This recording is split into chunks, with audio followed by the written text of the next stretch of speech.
A student performed an experiment to verify the relation between voltage and current as part of verification of Ohm's law, and the result was represented in form of this graph. We have to study this graph and tell which of these four options are correct. Since the graphs are straight lines, that would indicate that the physical quantities which are taken along x-axis and y-axis are directly proportional, and in this case voltage and current are directly proportional. Also, we know that slope of voltage versus current graph always gives resistance. That is the reason why on these graphs R1, R2, R3, that means the resistance is written. To identify which of these options are correct, first we have to know how to find resistance from a voltage versus current graph.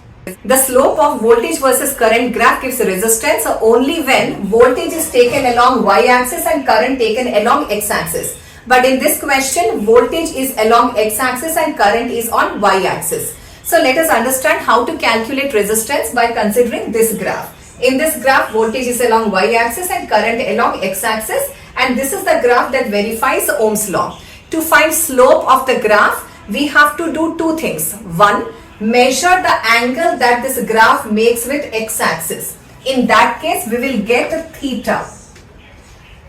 Next, we have to mark some 2 points on the graph, and from these 2 points we have to drop altitude on x-axis to get x1 and x2, and from these 2 points we have to drop altitude, means perpendicular on y-axis, and we get 2 points of y1 and y2.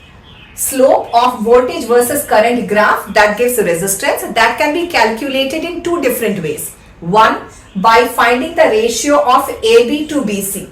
AB is this, that is y2 minus y1, which is information of voltage, divided by BC. BC is x2 minus x1, that gives information about current, means voltage by current. Resistance is voltage by current as per mathematical expression of Ohm's law, V is equal to IR.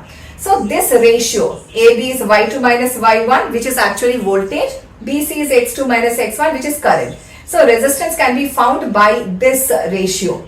Also, resistance can be found by measuring this angle.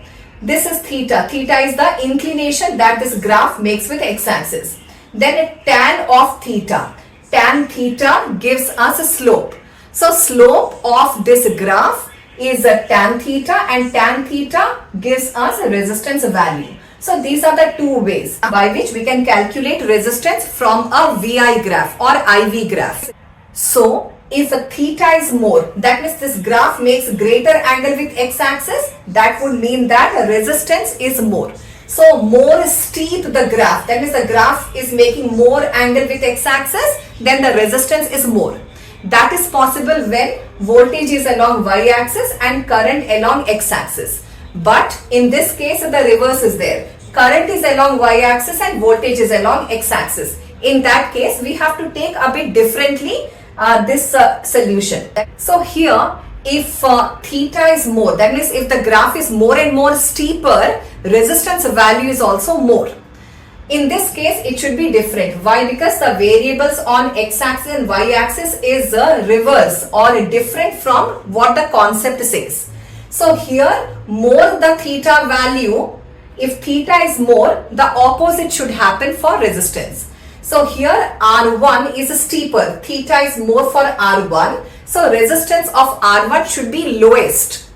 So R3 makes a less angle with x-axis. So resistance value is more, R3 is greater, then R2 and R1 is the lowest resistance, because more the steeper the graph, in this kind of a case, less is the resistance. So R1 resistance is less, then R2, then R3. R3 has the highest resistance, then R2, then R1.